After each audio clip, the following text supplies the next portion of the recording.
ada juga yang salah, bukan kiai tapi pakai baju kiai, memanfaatkan orang yang tulus ditipu. Ya, itu ada begitu itu. Ya, makanya kan sekarang ini lagi rame-ramenya soal nasab. Wah, nasab gimana nasab? Kalau perdebatan nasab kepada Rasulullah SAW itu untuk mencari secara keilmuan referensinya di mana. Ini Syekh Ubaidillah itu punya anak siapa, jadi dari Syekh Muhajir kemana, Al-Uraidi kemana, itu bagus nyari silsilah secara akademik, itu bagus. Jadi menemukan benar mana yang silsilah kepada Rasulullah, itu bagus. Tetapi kalau kita mencari ini hanya untuk menghantam seseorang atau untuk hanya jadi polemik, apalagi dipolitisir, itu tidak produktif perdebatannya, ya, malah menjadi ketersinggungan, bahkan mungkin perpecahan di antara kita. Nah, karena itu apakah penting Pak membanggakan nasab? Mencari nasab itu penting karena kita bagian dari hifdzun nasl. Ini keturunan siapa? Jelas keturunannya, itu jadi diperintahkan dalam Islam. Tapi sombong-sombongan dengan nasab, meskipun nasabnya kepada Rasulullah, itu tidak baik. Apalagi nasabnya nggak jelas, disombongin lagi. Ya. Tetapi nasab itu tidak lebih tinggi dari alim, dari ilmu.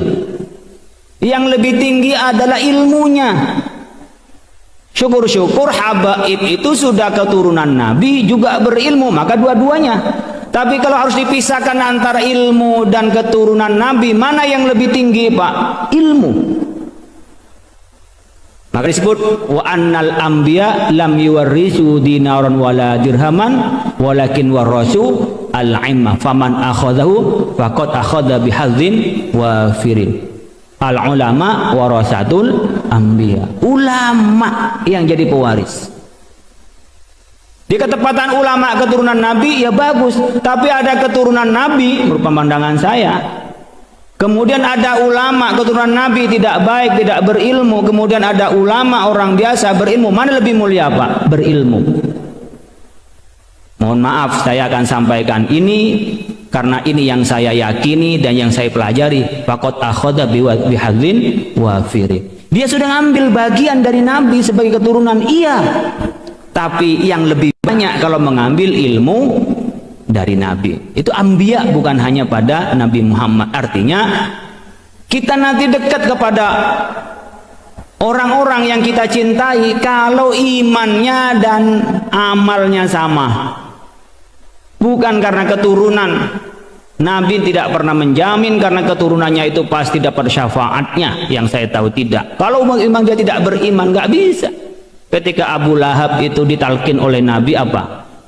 Untuk Nabi memberi syafaat. Bukan karena kefamilian. Andaikan karena famili, dibiarkan sama Nabi itu, Nabi masih bisa untuk memberi syafaat. Tidak. Abu Lahab itu oleh Nabi yang dicegah oleh Abu Jahal pada saat nazak untuk mengucapkan syahadat bahwa dia akan bersaksi di hadapan Allah kalau dia adalah beriman. Tapi ketika tidak beriman, nggak bisa menolong. Nabi Nuh, Kan'an, putranya nggak beriman, nggak dapat.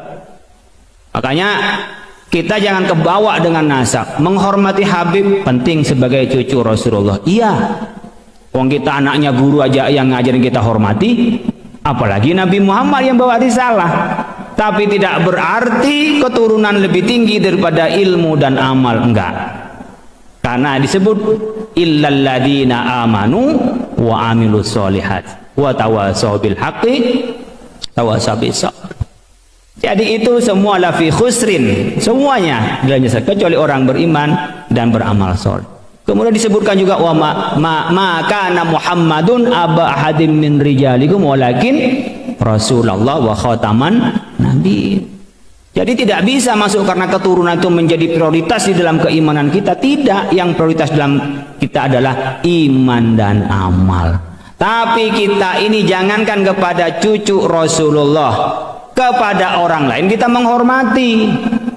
Tapi jangan sampai nasab melebihi ilmu, iman dan amal. Jangan sampai. Ini akan mundur umat Islam yang sudah oleh Rasulullah SAW dibuka.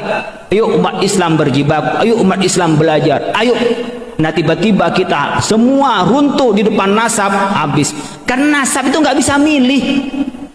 Ya, mirip dengan kita kan nggak bisa milih mau hidung mancung atau mancung ke dalam. Kan nggak bisa milih.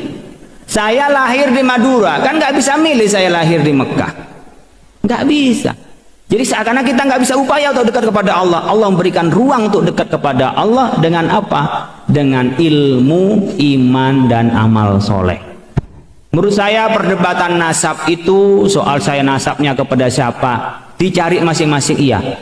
Saya bukan sok-sokan, kata famili saya itu nyambung dari Aji Gunung ke Syekh Kendana, sama dengan Ki As'ad itu, Syamsul Arifin, kemudian ke Sunan Ampel, nyambung kepada Rasulullah. Tapi saya nggak berani bilang nyambung pada Rasulullah. Saya nggak tahu benar apakah iya, wallahu a'lam. Minimal saya nggak ada wajah Arabnya. Nggak ada wajah Arabnya. Tapi saya yakin saya anak orang baik-baik. Bapak saya jelas, kakek saya jelas itu. Pakai melalui pernikahan, ya sudah di situ saja.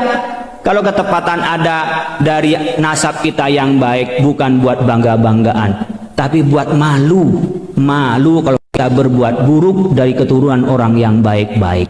Itu jangan kita malah seenaknya karena keturunan seseorang. Tapi dari keturunan siapapun itu punya potensi untuk jadi orang baik dan jadi orang buruk. Jadi kita jangan berpatokan pada anak siapa, tetapi pastikan kita, anak-anak kita mengambil bagian besar dari risalah Rasulullah SAW adalah beriman, berilmu, dan beramal soleh. Ini penting saya sampaikan biar nggak polemik terus, nanti digoreng ke pemilu nanti. Wah, nanti macam-macam lah. Jadi kita benci pada Habib. Jangan benci, jangankan kepada Habib. Ma orang biasa, orang gelandangan aja nggak boleh benci kita. Ya. Ma orang non muslim kita nggak boleh benci. Sayang, didakwain biar masuk Islam, biar masuk surga bareng-bareng, kan sayang. Kalau nggak sayang, biarin aja dia, biar masuk neraka. Kan gitu, kan sama anak kita. Kalau anak dibiarin itu bukan sayang, orang tuanya itu namanya dengki sama anak. Nggak ngaji dibiarin, nggak sholat dibiarin, karena sayang. Nggak sayang, itu dengki. Kalau mau sayang, ya dibangunin kalau tidur, diajak sholat kalau dia malas, lalu disantrenin, ya disuruh sekolah yang benar, biar masa depannya jelas. Itu sayang. Bukan dibiarin, oh di rumah sekolah terserah anak saya manja, toh nanti saya kasih duit banyak, duit harta saya masih banyak, itu anaknya jadi nggak jelas nantinya, masa depannya juga nggak jelas. Itu bukan sayang, jerumusin namanya. Ya, ini orang kadang-kadang nggak ngerti sayang dan jerumusin. Mirip dengan sekarang, toleransi Pak sama LGBT Pak, hormati kemanusiaan, itu nggak menghormati manusia namanya. Laki doyan malaki kok sama manusia gimana? Perempuan sama perempuan kok dibilang menghormati manusia, itu nggak menghormati manusia. Menghormati manusia, sayangi dia, jangan dikasarin, diajak dia untuk jalan yang benar, normalkan dia orientasinya, normalkan dia jadi manusia sebagaimana fitrahnya. Itu namanya cara menyayangi.